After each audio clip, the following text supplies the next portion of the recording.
हमने काफ़ी सारी बात कर ली। कल तक जितने लेक्चर हुए अपने आप में बहुत सारी नई नई बातें सुनने को मिली होंगी, है ना। ठीक है, तो आपसे बहुत अधिक ये जैसा ये कैंपस, इससे बहुत अधिक विशाल कैंपस जहाँ हमने अपनी शिक्षा पूरी करी, दिखाएंगे किसी दिन और चर्चा करेंगे विस्तार में। लगता था कि बस है ना, बात मुद्दे की बात करो, कमाई नौकरी लग जाए, है ना, कमाई अच्छी हो जाए, और फिर ये सब क्या बातें बता रहे हैं। लेकिन धीरे धीरे धीरे धीरे सहज जिज्ञासा बनी, और एक समय के बाद मैंने ही ये भी बात सोची कि अगर हमको काश एक अच्छे समय में जब हम समझ सकते थे, सुन सकते थे, काश हमें ठीक से पढ़ा दिया गया होता। मुझे ऐसा लगा कि हमको ठीक से पढ़ाया नहीं गया, है ना। इसके कारण पिछले करीब करीब 2008 से जोड़िए तो 17 वर्ष हो गए मुझे शिक्षा में। 17 वर्ष मतलब मैं बहुत ही कम आयु से, है ना, आपकी उम्र की रही हूँ कि तब से शिक्षा में बहुत सक्रिय हूँ, एकदम सक्रिय हो गई थी, है ना, कि एजुकेशन को लेकर के सोचने लगी। सोचते सोचते यही वेद पुराण आदर्शवाद की एक लंबी यात्रा रही, और इस आदर्शवाद की लंबी यात्रा में कहीं कहीं पहुँचते पहुँचते हम मध्यस्थ दर्शन शास्त्रित्ववाद को पहुँचे। मध्यस्थ दर्शन शास्त्रित्ववाद को पहले तो मुझे समझ में ही नहीं आया, और मैं मेरे हिसाब से या दुनिया के हिसाब से भी मैं बहुत ब्रिलियंट स्टूडेंट रही हूँ, बहुत ब्रिलियंट। एक होते हैं ब्रिलियंट और एक होते हैं बहुत ज़्यादा ब्रिलियंट। मैं बहुत ज़्यादा ब्रिलियंट की कैटेगरी में रही हूँ हमेशा। फिर भी हमको नहीं समझ में आया।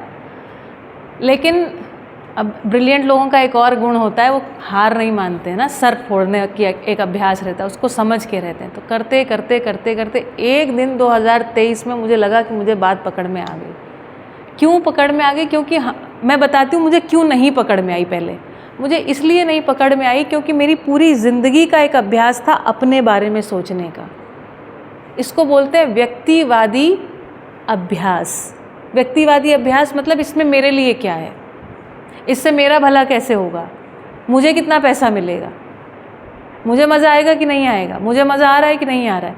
ये है एक व्यक्तिवादी अभ्यास, जो हमारी शिक्षा, जो हमारा परिवार, जो हमारा समाज, जो हमारी शिक्षा इस तरीके के हमें अभ्यास करवा देती है। 2023 एक बड़ी उम्र निकल गई, एक बड़ा समय, लंबा समय निकल गया। इतना भी नहीं निकला, मैं एकदम बूढ़ी भी नहीं हो गई, लेकिन मैंने सर मारा। सर मारते मारते मारते मारते एक दिन बात पकड़ में आ गई, और 2023 के बाद फिर मैंने इसको अच्छे से अध्ययन करना शुरू किया, है ना, अध्ययन करना शुरू किया। और फिर मुझे लगा इसको आगे ले जाने की ज़रूरत है। फिर धीरे धीरे आपको ये सोचना पड़ेगा कि आप भी किस आशय से आ रहे हैं, है ना। आजीविका के आशय से तो मुझे नहीं लगता कि ये कोर्स बहुत ज़्यादा आपको, ये आई एम वेरी श्योर कि बहुत, वैसे तो बहुत बढ़िया चीज़ तो है ही, है ना, लेकिन मुझे लगता है उससे बड़ा कुछ काम हम आपसे अपेक्षा कर रहे हैं, हम अपेक्षा कर रहे हैं ना, कि जो स्टूडेंट्स हम यहाँ से पढ़ाएं और तैयार करें। मैंने मेंटर प्लस जो इंस्टीट्यूट है ना, उसमें बहुत हमारा एक तरीका था पढ़ाने का, कैसा भी बच्चा लाइए, टॉपर लेकर जाइए। और ज़्यादातर बच्चे कनाडा, यूएस आदि जगह सेटल हो गए। It was one of those kind of institutes in Bhuj, ठीक। लेकिन हमको उससे तृप्ति नहीं हुई। हमें लगा कि हमने कुछ सही, सार्थक, सटीक नहीं किया। और उसके बाद मुझे लगा कि नहीं, कुछ सही करना है। तो मैंने आपको जो कहानी सुनाई कि 2023 तक, है ना, 2023 में मुझे लगा कि नहीं, ये बात पकड़ में आई। और ये जो व्यक्तिवादी सोच थी ना कि मैं और मेरा संसार, मैं, मेरा सुख, मैं कहीं ना कहीं इससे बाहर निकल गई। और निकलने के बाद ये जो चाहे चैनल है, चाहे जन संवाद, सुबह में हर रोज़ अभी भी 7:30 से 9 डॉक्टर सुरेंद्र पाठक जी हैं, उनकी बुक जो है, यूएन का नाम सुना है आपने, यूनाइटेड नेशंस का नाम, वहाँ पर उनकी बुक वसुधैव कुटुंबकम पब्लिश हुई है। इसी दर्शन पर आधारित किताब है। मुझे लगता है कि अगर इस पूरी दुनिया में एक सबसे इस समय विद्वान व्यक्ति को खोजे ना, दुनिया के सबसे, तो डॉक्टर सुरेंद्र पाठक जी होंगे, दुनिया के सबसे। और उनके साथ सुबह में संवाद होता है हिंदी भाषा में ही, है ना, आपने देखा भी एक छोटी सी झलक उसकी। तो वो सुबह में चलता है, उसके बाद सारा दिन इसी तरीके के संवाद परक कार्यक्रम, और उसके बाद आपके साथ आप सभी एक प्रयोग हैं, है ना। आप सभी किस बात का प्रयोग है कि क्या ये बात युवावस्था में समझी जा सकती है। अभी तक हमारी परंपरा में ऐसा माना गया कि ज्ञान के लिए जो समय है ना, वो बुढ़ापे का समय है, ब्रह्म मतलब, है ना, आप जाइए ज्ञान की खोज में 50 साल के बाद, है ना। ऐसा ही ज्ञान की बातें हम कब करें, बाद में करें। लेकिन ये प्रयोग है कि क्या युवा भी इस बात को समझ सकते हैं? क्या हम व्यक्तिवादी मानसिकता से निकल सकते हैं? क्या केवल मैं और मेरा की मानसिकता से निकल सकते हैं कि नहीं? और इस आशय से युवाओं के साथ ये प्रयोग। इसके अलावा ये प्रयोग एक बहुत अपने आप में एक और भी बड़ा प्रयोग है। जानते हैं क्यों? क्योंकि आप लोग एक ऐसी शिक्षा से आए हैं जहाँ पर ऑलरेडी आप में ये व्यक्तिवादी मानसिकता पुष्ट है ना। आपके पास बहुत सारा ज्ञान है ना, सो कॉल्ड ज्ञान आपके पास है ना। बहुत सारा आप कुछ सोच चुके हैं, एक तरीके से ऐसे जिसको कहते हैं घड़ा काफ़ी हद तक पका हुआ है आपका। अब ये देखना है कि अब लेकिन पूरा पका नहीं है, अभी आपका घड़ा पूरा पका नहीं है। तो देखना है कि क्या ये अधकच्चा घड़ा अभी शेप ले सकता है कि नहीं ले सकता है। क्या ये विचार आपको पूरा बैठता है कि नहीं बैठता है। क्या आप भी अपने से बढ़ कर के परिवार, समाज, राष्ट्र तक सोच सकते हैं कि नहीं सोच सकते हैं। क्या अर्थ कॉन्शियसनेस में आप शिफ्ट हो सकते हैं कि नहीं हो सकते हैं। पिछले 15 दिन जितनी देर मैंने बात रखी, मैं ऐसा अनुमान करती हूँ कि आप लोगों को ये बात पहुँची होगी और शायद अच्छी लगी होगी, है ना। उस बात का प्रमाण तो आप ही लोग बताएंगे कि आपको क्या अच्छा लगा, नहीं अच्छा लगा। पुनः मैं ये कह रही हूँ, हमारी तरफ से एक प्रयोग है, एक प्रयास है। और इसमें मैंने बोला ना कि ये मुद्दा नहीं है कि उत्पादन हम कर लें, उत्पादन तो आप करना जानते हैं। मुद्दा ये है क्या मिलजुल करके, भेदकारी मानसिकता मिटा करके, क्या छोटा बड़ा, अमीर गरीब मिटा करके, क्या नर नारी असमानता मिटा करके, क्या हम निरंतर सुख को पा सकते हैं। ये मुद्दा है। क्या हम मिलजुल करके इस तरह से उत्पादन को सुनिश्चित कर सकते हैं कि क्लाइमेट चेंज के कारण, ये जो क्लाइमेट चेंज है उसी का कारण इतनी बारिश हुई। धरती की स्थिति खराब किसने करी पता नहीं, या मुट्ठी भर लोगों ने खराब करी। और प्रभाव बेटा कितने लोगों पर आ रहा है। आपने कहा आपके गांव में 50% मूंगफली खराब हुई। क्लाइमेट चेंज की रिस्पॉन्सिबिलिटी हम किस पे डालें बताइए। आपने तो अपने हिस्से का काम किया। आपके गांव के 50% लोग जिनकी मूंगफली खराब हुई सभी ने किया। इस तरीके से जोड़ेंगे तो पूरे देश भर में उत्पादन की यह हालत है। अब मुद्दा ये थोड़ी है, अभी एग्रो प्रोसेसिंग आप पढ़ोगे उसमें अभी कल से ही शुरू हो जाएंगे, रोज आज से शुरू ही हो गए। हमको समस्या की जड़ तक जाना है और जड़ से अब समस्या को हटाना होगा, नहीं तो इस धरती पर आदमी बहुत दिन चलेगा नहीं। हम क्लाइमेट चेंज की बात आगे 2-3 सत्रों में बस शुरू ही हो जाएगी, है ना। स्वयं स्फूर्त वो आ ही जाएगा टॉपिक। जिस तरीके की हम स्थिति में है, फीड लूप साइकिल, इसने आपने नाम सुना, फीडबैक लूप शुरू हो गए हैं। फीडबैक लूप सुना है कि नहीं सुना है? जनक सर ने सुनाया आपको क्लास में? फीडबैक लूप चालू नहीं सुन थोड़ा बहुत, तो जनक सर एक दिन आपको समझाएंगे इसी क्लासरूम में। फीडबैक लूप मतलब ये धरती जो है ना ह्रास की स्थिति में उल्टे क्रम में चलनी शुरू हो गई है। जैसे स्वेटर बुनता है ना, और बुनने के बाद उधेड़ना, जानते हैं उधेड़ते हैं जैसे स्वेटर को, वैसे ही ये धरती उधेड़ने के क्रम में है, ह्रास क्रम में आ गई है। मानव ने इतने खनिजों का दोहन किया है, इतने खनिजों का दोहन किया है और उसको पता ही नहीं चल रहा ये ताप संतुलन, ऋतु संतुलन गड़बड़ा कैसे रहा है। उम्मीद है आप जैसे लोगों से, उम्मीद है हमारे जैसे लोगों से, उम्मीद है आगे आने वाली पीढ़ी से कि इस पर सुधार कार्य हो। एक लंबे शोध की परंपरा रही है हमारी, परंपरा शुरू किया ना, जैसे आज राजेंद्र सर ने शुरू किया।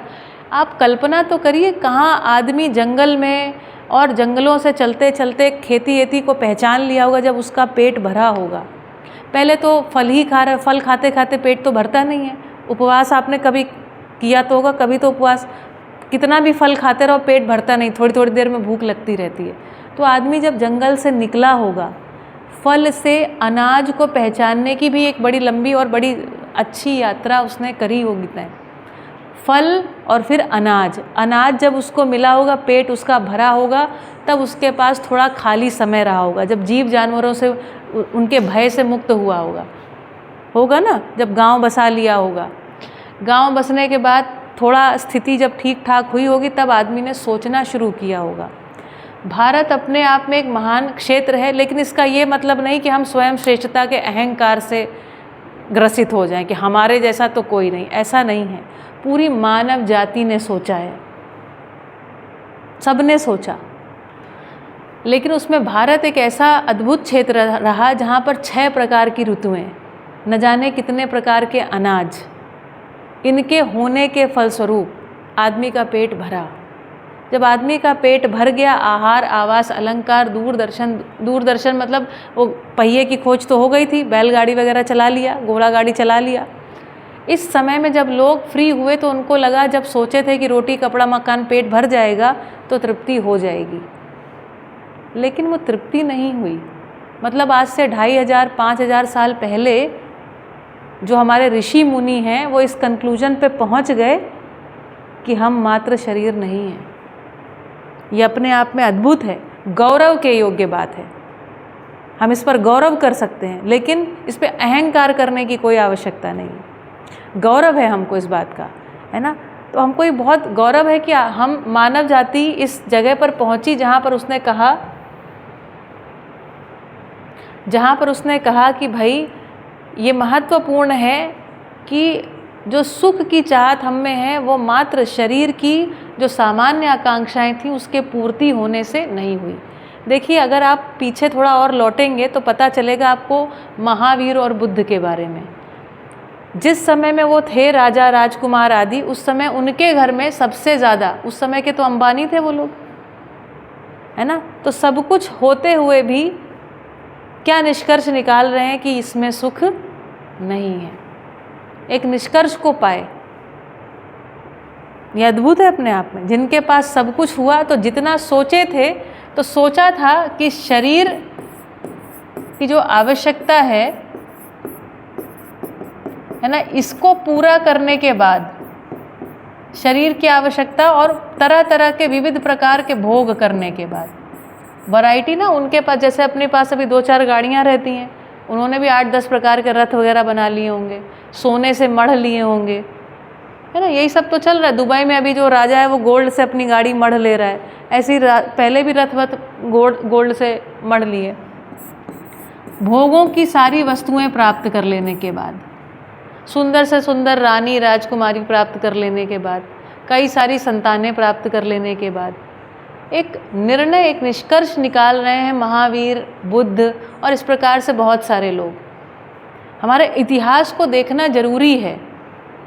यदि हम नहीं देखेंगे, मेरे पापा एक बहुत अच्छी बात बोलते हैं। वो बोलते हैं जो मूर्ख होता है वो अपनी गलती से सीखता है और जो बुद्धिमान होता है वो दूसरे की गलती से सीखता है। मैं बहुत छोटी थी, मुझे बहुत छोटे में उन्होंने ये बात बोली थी और मुझे बहुत अच्छी लगी ये बात, इसलिए आपको सुना दी।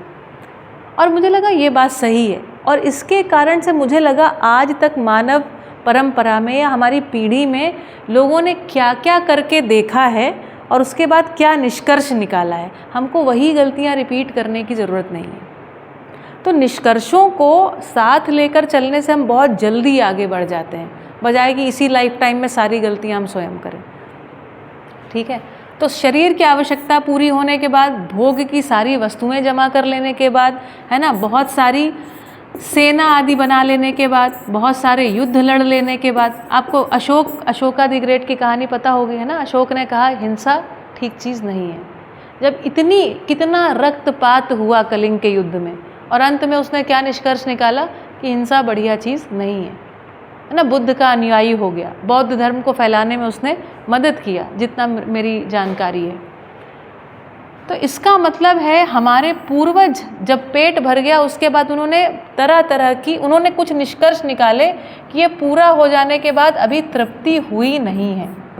अर्जुन बेटा, मैं आपसे बाद में सुनूंगी, मैं थोड़ा पढ़ा लूँ तो मेरा समय हो जाएगा, इसलिए मैं आगे बढ़ गई हूँ। ठीक है, आपसे बाद में सुनेंगे।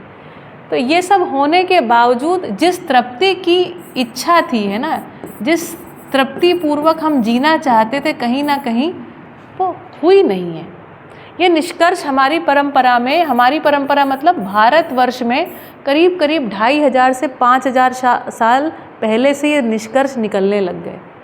और अपने आप में ये अद्भुत है। यदि आप पतंजलि योग सूत्र आदि को देखेंगे तो आपको लगेगा जैसे जो पश्चिम है उसने विज्ञान को पाया, तो विज्ञान के लिए उसने बहुत सारे यंत्र विधि से पाया।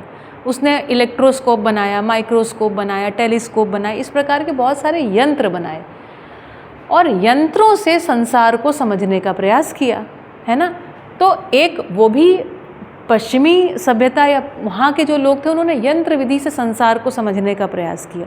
लेकिन भारतवर्ष एक ऐसी अद्भुत भूमि रही जहाँ पर यंत्रों की जितनी आवश्यकता रही यंत्र भी बनाए गए, लेकिन यंत्रों के अलावा एक ऐसी अद्भुत चीज़, मुझे अब लगता है कैसे अद्भुत सोच लिया होगा कि जो तृप्ति की इच्छा रही, ये यहाँ पर खालीपन को वो लोग 2500 साल या 5000 साल पहले, है ना, इसके बीच में कोई नंबर होगा, तभी वो नोटिस कर लिए कि ये खालीपन बना हुआ है ना, ये आवश्यक है, इसको पूर्ति कर लिया, पूर्ति करने के बाद बना हुआ है।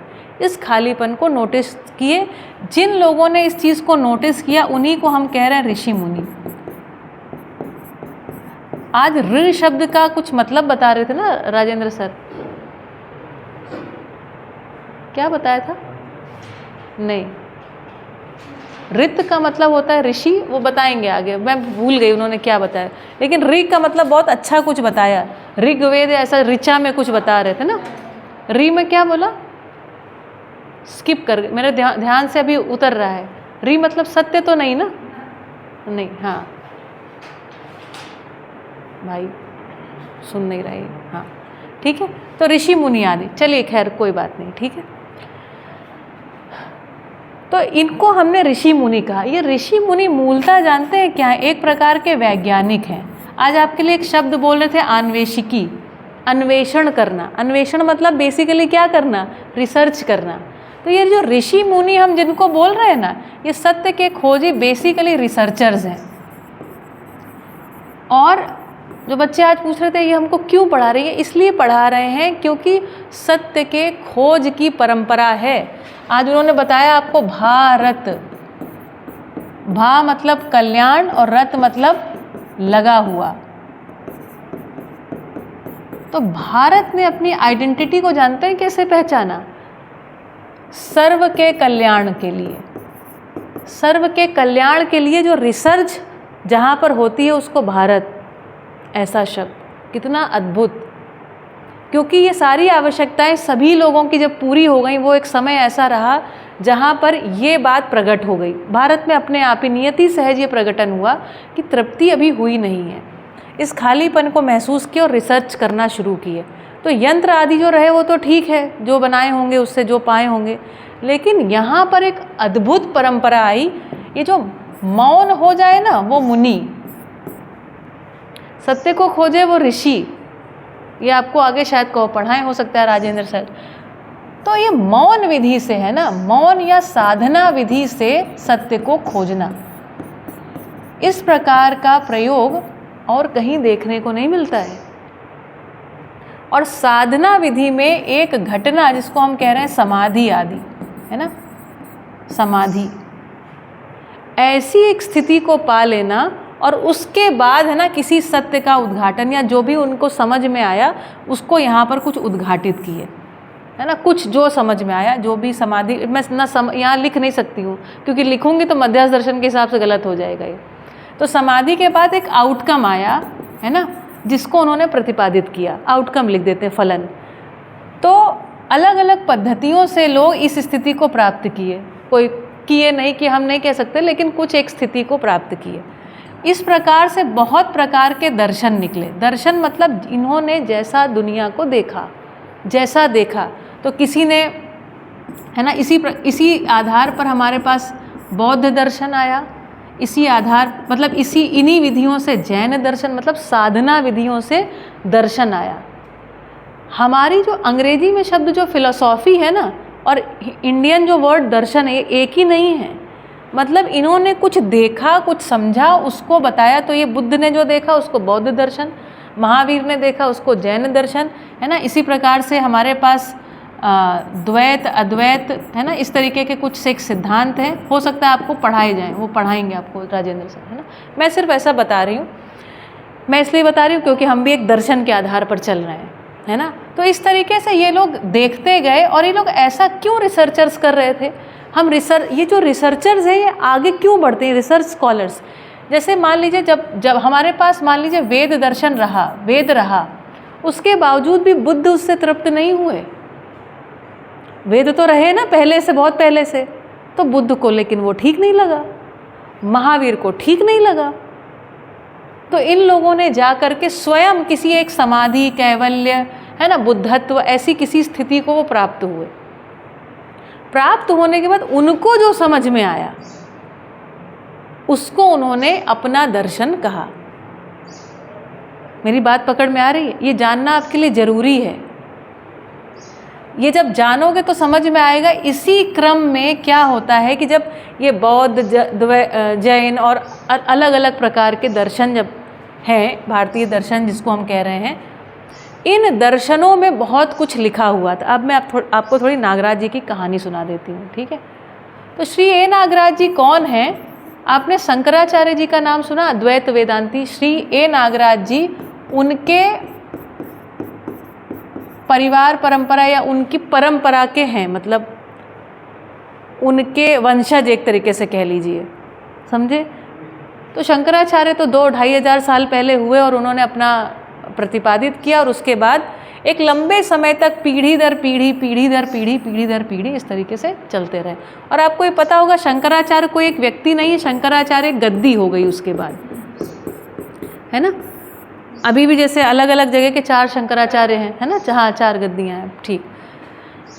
तो इस परंपरा से आते हैं, और यहाँ पर है ना वेद वेदांत, इनका जो परिवार है बाबा जी का या श्री नागराज जी का परिवार, ये वेद मूर्ति कहे जाते हैं। वेद मूर्ति, ये वेद मूर्ति परिवार से हैं श्री नागराज जी। वेद मूर्ति परिवार में जो उनके बच्चे होते हैं, उनको जैसे हम लोग 2 एकम 2, 2 दूनी 4 कंठस्थ करते हैं ना, उसी तरीके से वेद कंठस्थ कराए जाते हैं। और ये इस जो श्री ए नागराज जी के जो मामा जी थे, मतलब इनके माता के भाई, इन्होंने मामा जी से अपने वेद पढ़े। इनके घर में एक, अच्छा और थोड़ा बता देती हूँ, श्री ए नागराज जी हैं कर्नाटक राज्य के हासन जिले से, और अग्रहार इनके गांव का नाम, ठीक है? साउथ में आपको पता है कि जो गांव का नाम होता है उनके नाम के आगे लग जाता है। तो श्री अग्रहार नागराज, इनका नाम है अग्रहार नागराज शर्मा, लेकिन बाबा जी ने जो शर्मा है ना, इसको हटा दिया, वो नहीं लिखते हैं क्योंकि वो जाति को नहीं मानते हैं। तो श्री अग्रहार नागराज, गांव का नाम और व्यक्ति का नाम। श्री हम लोग लगाते हैं, अपना नाम तो वो अग्रहार नागराज बोलते थे, ठीक है? तो कर्नाटक, हासन और अग्रहार गांव से बाबा जी, उस समय वेद मूर्तियों के 40 परिवार वहाँ रहते थे, और उनकी पद्धति ये थी, कोई भी वेद मूर्ति अपने बच्चों को खुद नहीं पढ़ाता था।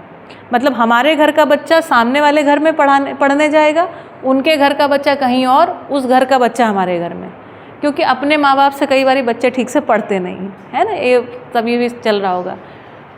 बाबा जी का जन्म 14 जनवरी 1920 को हुआ। 1920 में भारत जो है वो आज़ाद नहीं है, ठीक है?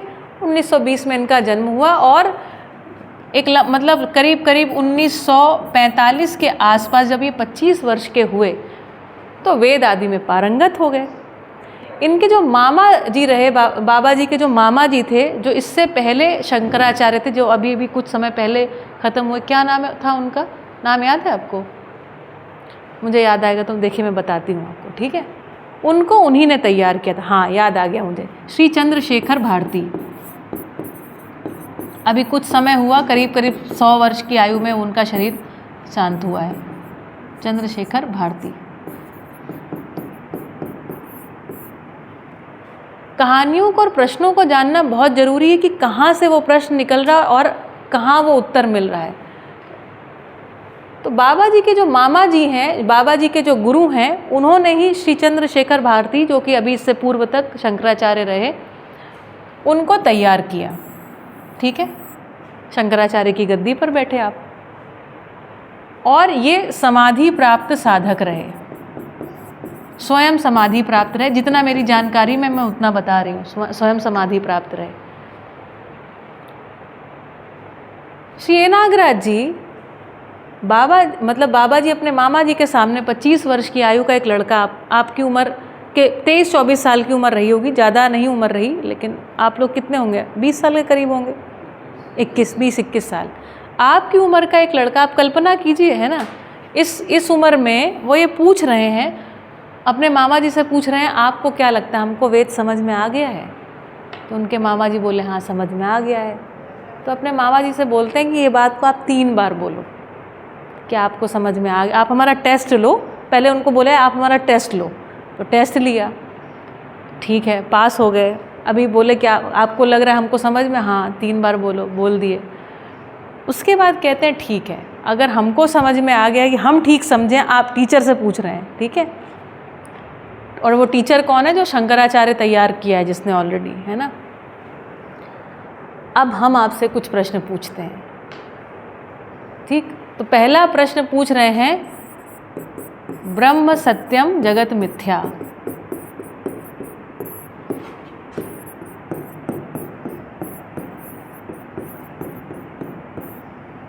और ब्रह्म से संसार की उत्पत्ति, ब्रह्म से जगत की उत्पत्ति। ये आपको मैंने पहले भी बताया था थोड़ा सा, है ना, लेकिन अब कहानियाँ धीरे धीरे सुनने में आपको मज़ा आएगी। ब्रह्म से जगत की उत्पत्ति, वो पूछ रहे हैं अगर ऐसा है तो सत्य से, यही मतलब हो गया ना सिंपल मैथमेटिकल इक्वेशन, सत्य से झूठ की उत्पत्ति आप बता रहे हो। पूछ रहे हैं ये कैसे हुआ? मामा जी के पास कोई उत्तर नहीं। प्रश्न बिल्कुल सामान्य है ना। जब मैंने पहली बार इसको सुना था तो मैं भी आपकी तरह एकदम सुन्न बैठी हुई थी, क्योंकि मैं विपश्यना आदि की लंबी साधक रही हूँ।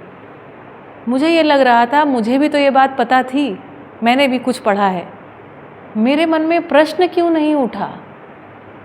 ये सामान्य प्रश्न है ना, किसी बच्चे, अभी आप लोग को सुनने के बाद नहीं लग रहा है कि गलत है ये?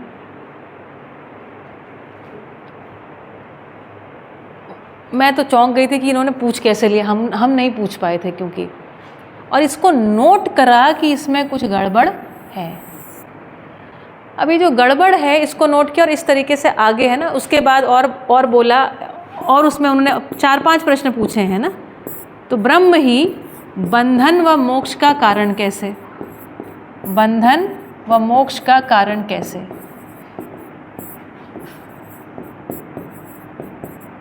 इसको थोड़ा सा बताती हूँ, आगे फिर बताएंगे, लेकिन ठीक है। पूछ रहे हैं कि जैसे ब्रह्म है, देखो ब्रह्म और जीव, जिसको हम अभी जीव बोलते हैं, हम वेदांत में जीव कहा गया है मानव को, जो जीव रहता है ना। तो कह रहे ये जो ब्रह्म है ऐसा बोलते हैं, उसमें जीव के हृदय में ब्रह्म आके बैठ गया, है ना, और ये बंधन में आ गया। अब ये बंधन में आ गया, फिर ये कर्म बंधन चालू हो गया, और करते करते करते करते पुण्यों का खाता भरते जाओ भरते जाओ भरते जाओ, फिर एक दिन क्या हो जाएगा? आपको मोक्ष हो जाएगा, है ना। और ब्रह्म जो है वो लीला करता है, ये माया में फंस जाता है। वो पूछ रहे हैं, प्रश्न पूछ रहे हैं कि भाई ये क्या मतलब हुआ, ये कहाँ से कल्पना आ गई? कल्पना ही है ना। तो कह रहे हैं कैसे हो गया कि ब्रह्म जो है काय को जीव के हृदय में आगे बैठ गया? काय को बैठ गया? सुनने में बड़ा ऑकवर्ड लगता है ना, लेकिन वो बहुत सटीक प्रश्न पूछ रहे हैं। और कह रहे हैं यदि माया जो है, माया आच्छादित कर देती है ब्रह्म को, तो जो आच्छादित माने ढक देती है ब्रह्म को, है ना। तो जैसे चांद आता है ना, तो या बादल आता है तो सूरज की रोशनी को ढक देता है, उसी तरीके से ऐसा वर्णन मिलता है कि उसको ढक देती है ना। तो कह रहे हैं कि अगर ये ढक देती है तो माया बड़ी हुई कि ब्रह्म बड़ा हुआ? Point to be noted. बात पकड़ में आ रही है? प्रश्न कितना लॉजिकल पूछ रहे हैं, है ना। और ये 22-23 साल का एक युवा व्यक्ति है आपके जैसा। तो पूछ रहे हैं कि बताओ ये माया मतलब, अच्छा फिर ये जो माया बड़ी कि ब्रह्म बड़ा? अब पूछ रहे हैं, अब इसका उत्तर नहीं मिल रहा है, ठीक है। और उसके बाद फिर ये लड़ाई झगड़ा ये काहे को हो रहा है, इस तरीके के वो प्रश्न पूछ रहे हैं, ठीक है। ये प्रश्नों को और विस्तार से सुनाएंगे, लेकिन आज आप थोड़ी सी कुछ चीज़ें सुनिए। इस तरीके से उन्होंने 2-4 प्रश्न और पूछे, है ना। और पूछते पूछते कह रहे हैं 1950 का समय आ गया। बाबा जी अपनी माता जी, और उनकी शादी हो चुकी थी तब तक, नागराज और नागरत्ना, माता जी का नाम नागरत्ना, उनकी शादी हो चुकी थी। और उन्होंने सोचा पूछ रहे हैं, कहीं उत्तर नहीं मिल रहे हैं, और जिनके सामने प्रश्न रख रहे हैं वो लोग को उनके चोट लग जा रही है, उनके अहंकार को कहिए, या उनको लग रहा है कि ये वेदों पर विश्वास नहीं कर रहा है। जबकि वो व्यक्ति सिंपली अपने क्वेश्चंस के आंसर चाह रहे हैं, वो नहीं किसी को हर्ट करना चाह रहे हैं। वो कह रहे हैं इसमें हमको गड़बड़ दिखाई पड़ रही है, इसके हमको उत्तर चाहिए। तो जिससे पूछ रहे हैं वो लोग उसको अपने ईगो पे ले रहे हैं, है ना, तो फिर वो बात बन नहीं रही है। ऐसे करते करते 1900 वो चाहते तो थे जब 25 साल के थे तभी आ जाएं, लेकिन फिर वो बात बनी नहीं। उनके पिताजी का शरीर शांत हो गया, फिर उनके माताजी का शरीर शांत हो गया ऐसे, और उसका इन जो वेद मूर्ति परिवार रहते हैं उसमें 1 साल तक कुछ वो करने पड़ते हैं, क्रियाक्रम जो भी रहते हैं बाद के कर्मकांड करते करते कुल मिलाकर के बाबा जी हो गए 30 वर्ष की आयु पूरी हो गई। उनकी जो वाइफ थी नागरत्ना जी, है ना, उन्होंने कहा कि बाबा जी ने कहा कि आप अपने चले जाओ माता जी के घर, वहाँ पर रहो और हम साधना करने जाते हैं। चंद्रशेखर भारती जी जो शंकराचार्य रहे, बाबा जी के वही गुरु रहे। बाबा जी ने उनको अपना गुरु स्वीकार किया। रमन महर्षि नाम से एक और व्यक्ति थे, उनके पास गए पूछने के लिए अपने प्रश्नों को। तो प्रश्नों को सुनने के बाद उन्होंने उत्तर नहीं दिया, उत्तर नहीं दे पाए, उत्तर है नहीं क्योंकि। तो उन्होंने कहा आप नर्मदा किनारे जाकर भजन करो। अब थोड़ी सी कहानी आपको और सुना देती हूँ, गंगा, यमुना और नर्मदा की।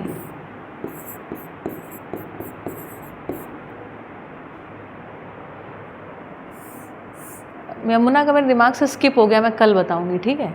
इसका भी कुछ रहता है। जनक सर आपको याद है मैं क्या एक वो बताती हूँ। चलिए, ये 3 नदियाँ बहुत महत्वपूर्ण हैं भारतवर्ष में, ठीक है।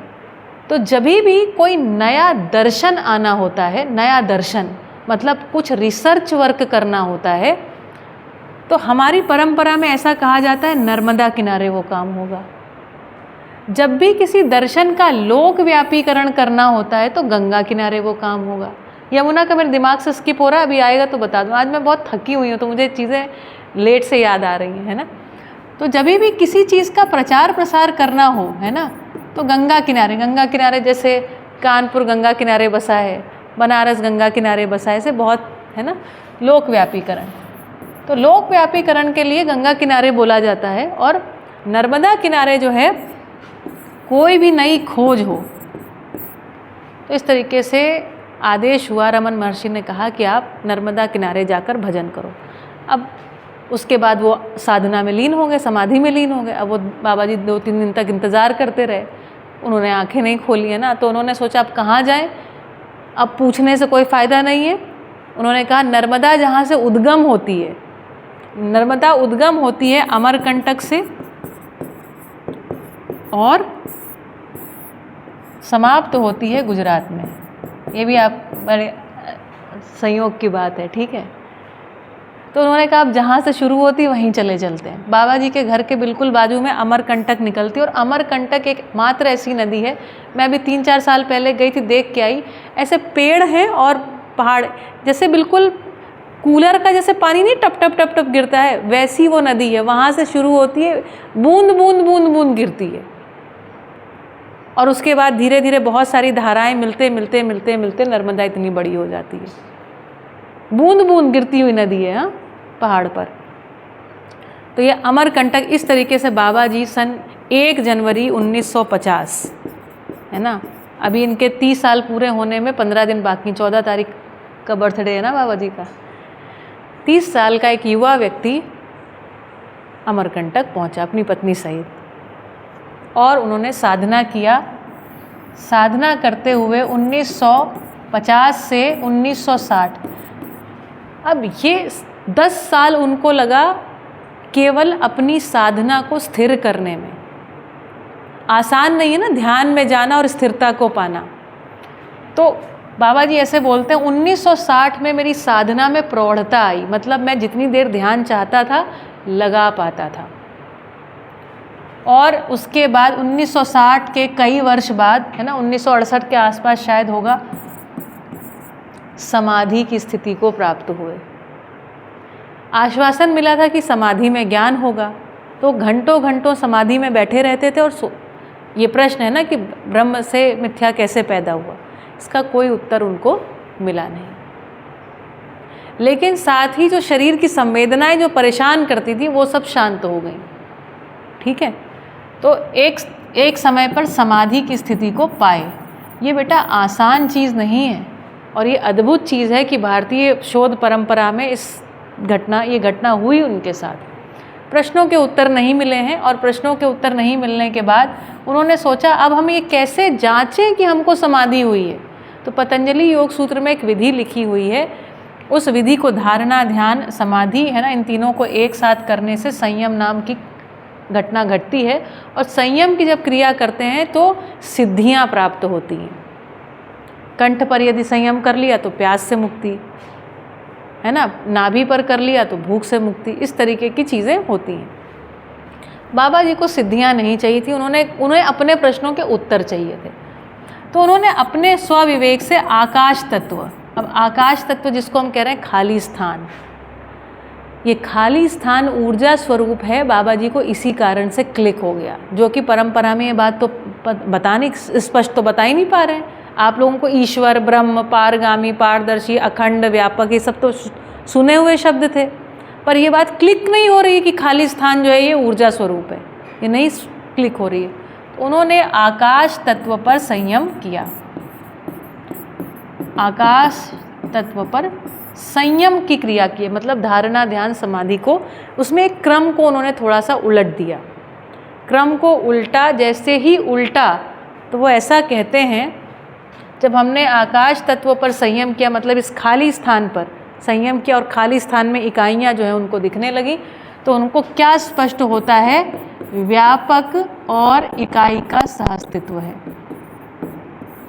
और उस संयम काल में बाबा जी ने 5 वर्ष तक अध्ययन किया। अध्ययन, ये किस विधि से अध्ययन किया, तो समाधि की स्थिति में जानने के बाद जो उनके प्रश्न थे वो प्रश्नों को लेकर के आते थे अपने ध्यान में, और उसके बाद अस्तित्व में जो डिज़ाइन है ना, अस्तित्व में जैसे न्याय है ना, सर्व सुलभता न्याय है, ये बात मानव जाति को पकड़ में नहीं आ रही है, लेकिन न्याय की कामना है। तो ऐसे बहुत सारे प्रश्न रहे होंगे, मैं अनुमान कर रही हूँ। तो व्यापक और इकाई का सहअस्तित्व है, सबसे पहली ये बात आई, क्योंकि सबसे पहला प्रश्न ही क्या था, सत्य से मिथ्या कैसे आया। तो उन्होंने कहा सत्य से मिथ्या नहीं आता है, व्यापक और इकाई का सहअस्तित्व है, ये सत्य है। और कह रहे हैं ब्रह्म सत्यम जगत शाश्वत।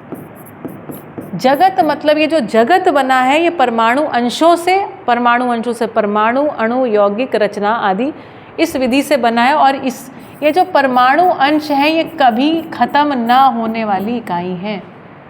ब्रह्म सत्यम जगत शाश्वत, इस बात को उन्होंने प्रतिपादित किया। उन्होंने कहा ये जगत लय विलय होने के लिए नहीं बना है, इसमें रचना विरचना तो होती है लेकिन इसमें ख़त्म नहीं होता है। मैं आपको एक उदाहरण से इसको समझाती हूँ। जैसे कि मिट्टी में आयरन का एक कण है, ठीक, वो आयरन का कण, मान लीजिए हमने सेब का पेड़ लगा दिया, सेब की जो जड़ है उसने उस आयरन के एक एलिमेंट को उठा करके अपने फल में रख दिया। अब आप कल्पना को थोड़ा विस्तार कर लीजिएगा, पत्ती ने है ना भोजन लिया होगा और फिर वो जाइलम में ये सब आप कर लीजिए अपनी कल्पना में, लेकिन करते करते वो हमारे पास सेब में आ गया। सेब में आयरन होता है, कैसे पता चलता, जब भी किसी फल या सब्जी को काटो और वो काली पड़ जाए या लाल पड़ जाए, इसका मतलब उसमें आयरन होता है, ये इस बात का प्रमाण है।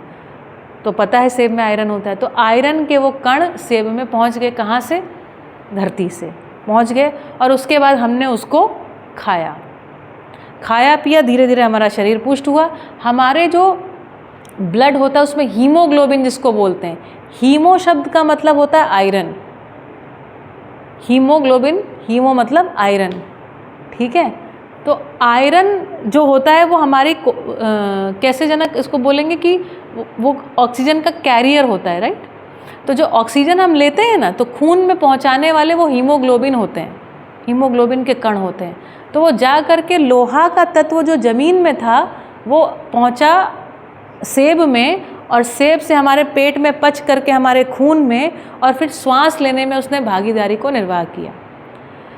किसी एक समय पर वो अपनी भागीदारी करते हुए किसी एक समय पर हो सकता है एक्सक्रीटा के माध्यम से वो निकल जाए, एक्सक्रीशन हो जाए, मल के द्वारा उत्सर्जित हो जाए, या हो सकता है वो हमारे शरीर में भागीदारी करता रहे और ये शरीर एक दिन शांत हो जाए।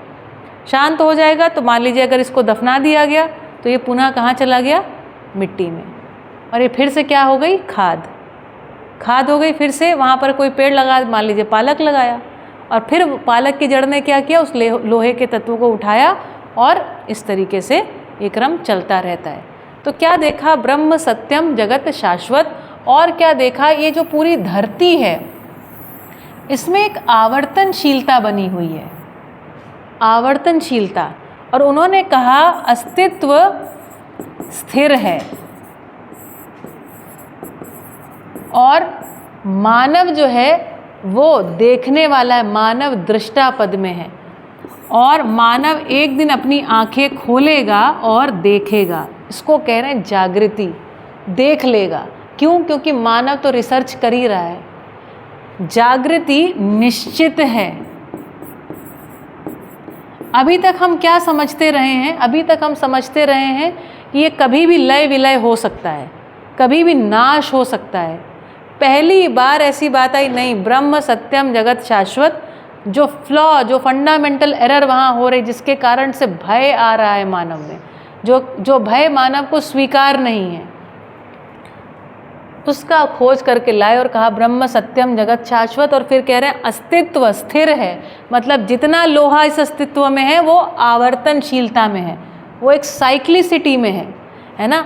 और जागृति मानव की निश्चित है, मतलब मानव देर सबेर खोज खोज के आखिरकार जब तक वो पहुँचेगा नहीं उस पड़ाव में, क्रियापूर्णता जिसको मैंने कल कहा था, है ना, क्रियापूर्णता यहाँ लिख देती हूँ। और क्रियापूर्णता के बाद इस अस्तित्व को वो सजा लेगा, इस पूरी धरती को सजाएगा। तो जागृति निश्चित है। और ये जो पूरी धरती में तन मन और धन, तन मन और धन, इसको बाबा जी कहते हैं अर्थ। अर्थ, इकोनॉमिक्स जिसको आप कहते हैं ना, जिसको आप कल, अभी हम पैसा को मानते हैं हमारा अर्थ या धन, तन मन धन तीनों चीज़ें मिला करके, इसको बाबा जी कह रहे हैं ये हमारा अर्थ है, ये हमारी पूंजी है। और इसको कह रहे हैं ये भाई, इसका डिज़ाइन जो अस्तित्व सहज डिज़ाइन है, मतलब यदि हम इसको ठीक से समझते हैं और इम्प्लीमेंट करते हैं तो जो अर्थशास्त्र अभी भोगोन्मादी अर्थशास्त्र है उसके स्थान पर आवर्तनशील अर्थशास्त्र अस्तित्व में दिखाई पड़ता है। अस्तित्व का एक डिज़ाइन है, प्रत्येक अणु परमाणु व्यवस्था में भागीदारी कर रहा है। कभी वही चीज़ पदार्थावस्था में लोहा है, कभी प्राणावस्था में है, कभी जीवावस्था में है। मान लीजिए जीवावस्था में अभी मान लो एप्पल को गाय खा लेती, गाय का दूध आता है, दूध से कैल्शियम आयरन जो भी है हमारे शरीर में चला जाता। तो इस तरीके से एक चक्रीयता बनी हुई है। पहली बार आवर्तनशील अर्थशास्त्र को, ये भी ऐतिहासिक है कि आप इसको पढ़ रहे हैं, इसको हम बाकायदा सिलेबस में, यूनिवर्सिटी अप्रूव्ड सिलेबस के द्वारा इसको आप तक पहुंचाए। इससे पहले पढ़ रहे हैं लोग, लेकिन अलग विधि से पढ़ रहे हैं। It is not approved by universities like this. तो आवर्तनशील अर्थशास्त्र को उन्होंने कहा जब हम मानवीय शिक्षा में डालेंगे, अपने आप एक ऐसी व्यवस्था खड़ी होगी। कैसी व्यवस्था? उन्होंने कहा ऐसा कैसा होगा? तो ऐसा मानव स्वायत्त मानव होगा, परिवार मानव होगा, समाज मानव होगा और व्यवस्था मानव होगा। कह रहे शिक्षा के फलस्वरूप मानव चाहता क्या रहा है उस पर ध्यान दिया जाए। स्वायत्त मानव के ना 6 गुण बता रहे हैं बाबा जी। देखिए इसको मैं थोड़ा कह देती हूँ। पहली चीज़ है स्वयं में विश्वास। स्वयं में विश्वास वो चीज़ है जहाँ से मैंने आज की बात शुरू करी। क्या कि हम अभी सोचते हैं केवल मैं, है ना, मेरी कोई ताकत, उसके स्थान पर सह अस्तित्व में विश्वास। ये जो चारों अवस्थाएं हैं ना, ये परस्पर पूरक हैं। मानव का प्रगटन भी कैसे हुआ? यदि धरती ना हो, पेड़ पौधे ना हो, हवा पानी ना हो, जीव जानवर ना हो, चिड़िया ना हो, आदमी रह नहीं सकता है। इस धरती में विनाश होगा ना, सबसे पहले कौन जाएगा? मानव सबसे पहले जाएगा। सबसे कमज़ोर कड़ी हैं हम। स्वयं में मतलब सहअस्तित्व में विश्वास, स्वयं में विश्वास, श्रेष्ठता का सम्मान। तो ये जो पूरी शिक्षा, ये शिक्षण क्यों करना आवश्यक है? क्योंकि हमें ये चाहिए तो, लेकिन होगा कैसे ये पता नहीं है।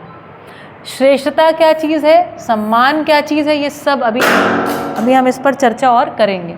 स्वयं क्या चीज़ है, विश्वास क्या चीज़ है, ये सब चीज़ें।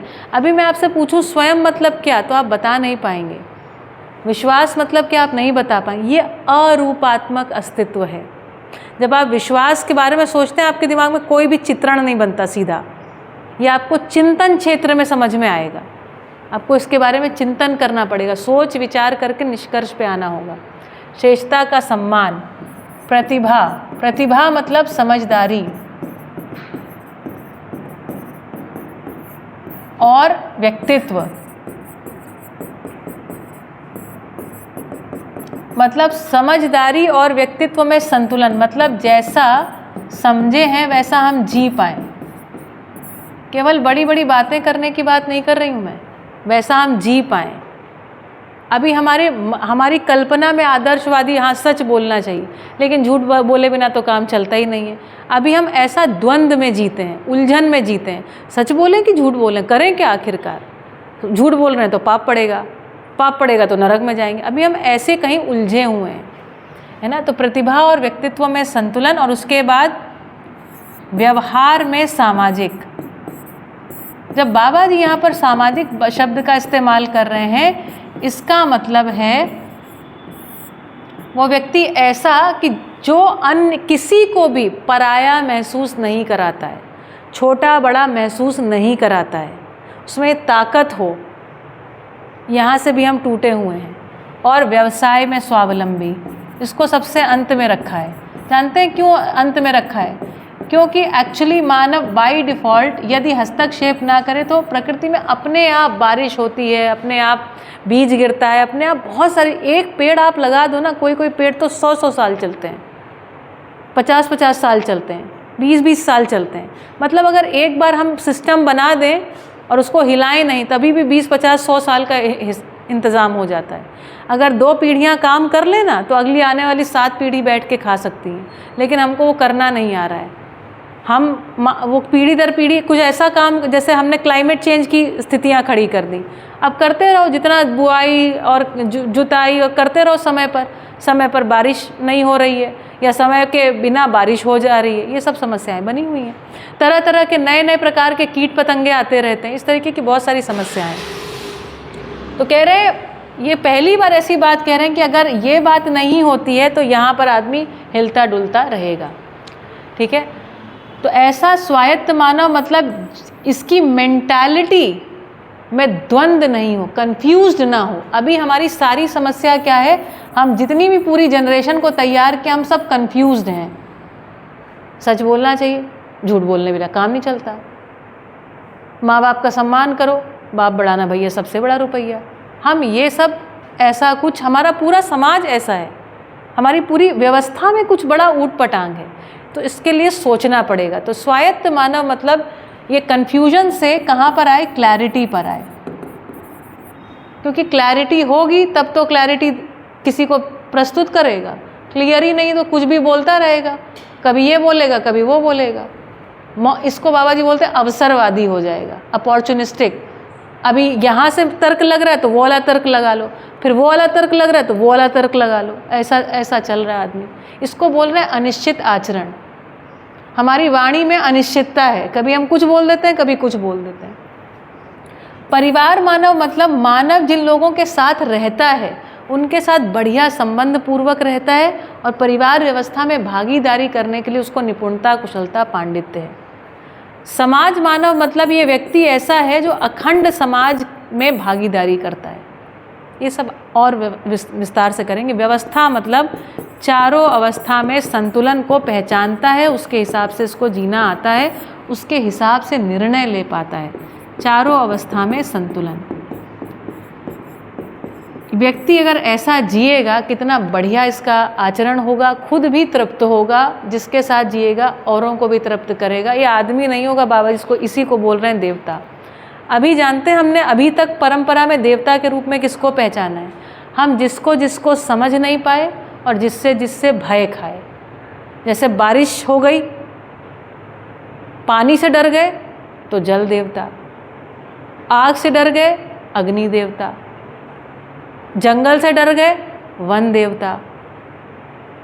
हमको जो भी कुछ क्रियाकलाप नहीं समझ में आया वो सबको हम देवता, और देवता से भय खाए इसलिए देवताओं को बलि भी चढ़ाए, क्योंकि देवता को प्रसन्न करना है। भारी बात है ये, ओपन माइंड से एक्सेप्ट होगी।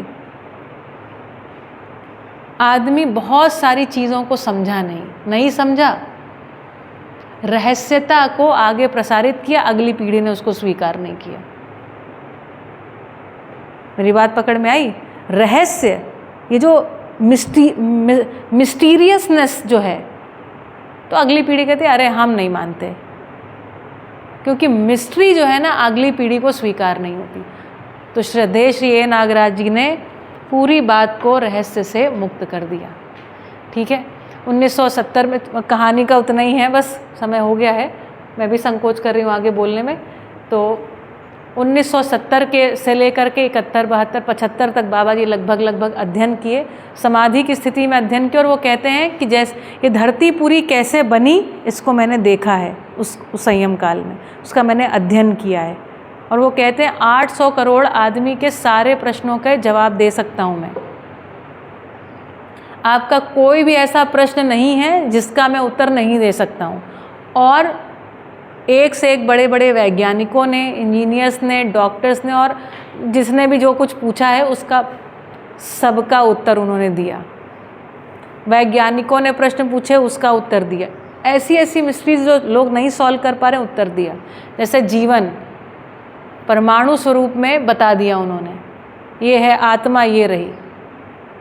इससे पहले ये रहस्य था। रहस्य का मतलब आपसे पूछो आप कुछ बताओगे, आपसे पूछो आप कुछ बताओगे, स्पष्ट नहीं बता पाओगे क्या चीज़ है। हर व्यक्ति कुछ अपना अपना बताएगा। ऐसा उन्होंने चीज़ों को बताया। बताने के बाद उसका पूरा उन्होंने अध्ययन, एक 5 मिनट मुझे और दीजिए प्लीज़, ये बात है ना पूरी हो जाए ताकि बेटा। उसके बाद उन्होंने 4 दर्शन लिखे, 3 वाद लिखे और 3 शास्त्र लिखे और 1 संविधान लिखा, है ना, जिसका मैंने अध्ययन किया है और कर रही हूँ और करवाती हूँ। इस 3 शास्त्रों में से एक शास्त्र है जिसका नाम है आवर्तनशील अर्थशास्त्र। इस धरती पर सदा सुखपूर्वक रहने का जो तरीका है उसका नाम है आवर्तनशील अर्थशास्त्र, जो आपके कोर्स का हिस्सा है, जिसका आज ये पहला लेक्चर था। ठीक है, आवर्तनशील अर्थशास्त्र अपने आप में इतना अद्भुत विज्ञान है और इतना सरल है। पहले जब मैंने इसको पढ़ के समझा, मैंने अपना माथा ठोंक लिया कि इतना सरल था, आदमी को समझ में क्यों नहीं आया। अस्तित्व एक्चुअली बहुत सरल है, शिक्षा बहुत सरल वस्तु है। आप लोग जिस तरीके से, आप लोग काफ़ी झेला है, हमने तो आपसे थोड़ा ज़्यादा ही झेला है। आप थोड़े से लकी, मैं मानती हूँ कि आप थोड़े लकी हैं कि अभी आपको सरलता से चीज़ें पकड़ में आ जाएंगी। आपके बाद की जो अगली पीढ़ी होगी ना, उसके ऊपर कोई भी बर्डन नहीं होगा अस्तित्व को समझने में, क्योंकि कोई भी चीज़ जब सही होती है वो सीधा स्वीकार हो जाती है, स्मृति में आ जाती है। ये डिज़ाइन है। और जब ऊट पटांग पढ़ना होता है, कन्फ्यूजन वाली चीज़ें, तब जो है आदमी का दिमाग कन्फ्यूज़ होता है। तो अगली पीढ़ी में हिना बहन, अगली पीढ़ी के पास ज़ीरो बर्डन होगा एजुकेशन का, zero burden, stress free education होगा, जिसको हम चेतना विकास मूल्य शिक्षा कह रहे हैं। धन्यवाद, आप लोगों ने हमको 5 मिनट एक्स्ट्रा सुना, उसके लिए बहुत बहुत धन्यवाद। ठीक है, आज के सत्र को यहाँ पर रोकते हैं। इसमें से कुछ भी लिखने की मेरे ख्याल से आज ज़रूरत नहीं है। कहानी को मैं और कहूँगी, इसमें कुछ भी लिखने जैसा नहीं, हर चीज़ को मुझे विस्तार से कहना है। ठीक है, चलिए, ऑनलाइन भी जो जुड़े हुए हैं सभी का धन्यवाद।